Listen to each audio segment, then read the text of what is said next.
Hi everybody. Well, some pretty sad news in the film and television industry today, as one of the all-time greats, one of the absolute all-time greats out there, Gene Hackman, was found deceased along with his wife and one of their dogs. It's a very confusing story.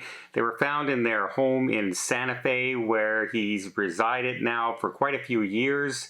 He retired there after making a few movies, and he's been seen in and out of town every once in a while, but not for a while lately. And the sheriff's office was investigating, and they ended up having to get a warrant, go inside.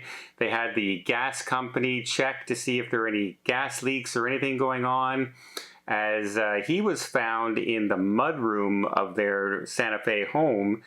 And she, unfortunately, Betsy, was found in one of the bathrooms, and one of the dogs was found in the kennel. There were two other dogs, and they were both still there alive. It is a sad day. They are continuing to investigate. It does not look from initial onset that there was any foul play involved. It doesn't look like the bodies were not bruised or anything like cuts and scrapes or anything like that. And it's hard to believe that Gene Hackman is 95 years old. He was born in San Bernardino, California, and in 1930, just think of what he's lived through, right? The world wars and everything, and he was from a broken home, and he has made over 100 movies in Hollywood. Some movies, he can play a lot of different roles. I mean, he's played a comedy act as a comedic coach alongside Keanu Reeves in movies like The Replacement. Yet he can go toe-to-toe with the best of them in any serious drama out there.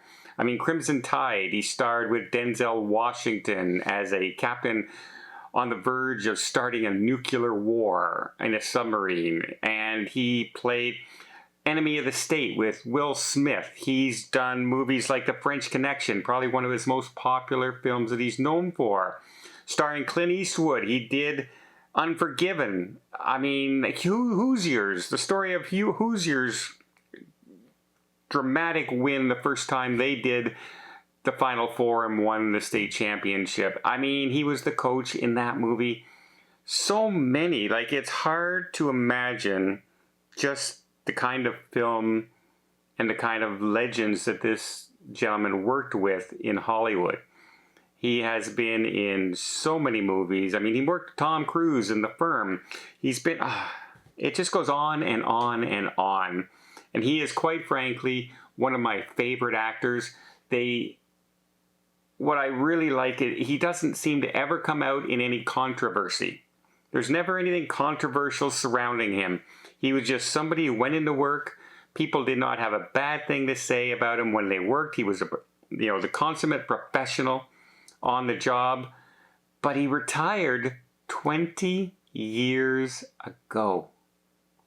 Approximately 20 years ago. One of his last movies I literally watched last night with The Runaway Jury, where he was, trying to make sure of an outcome in a jury trial. It was like a jury professional kind of thing, working behind the scenes, putting pressure on jurors and everything. I mean, I literally watched it last night, and then this news breaks today. It's really very sad. Gene Hackman, of course, an Academy Award winner, and the movie industry. I know he hasn't worked in 20 years. I know he hasn't done that. But man, what a professional, what an actor, and what a career. And yeah, it's a sad way to end this. I'm not sure exactly what happened. The investigation will come out in the future. But either way, Hollywood is worse off today than it was yesterday with the passing of a legend.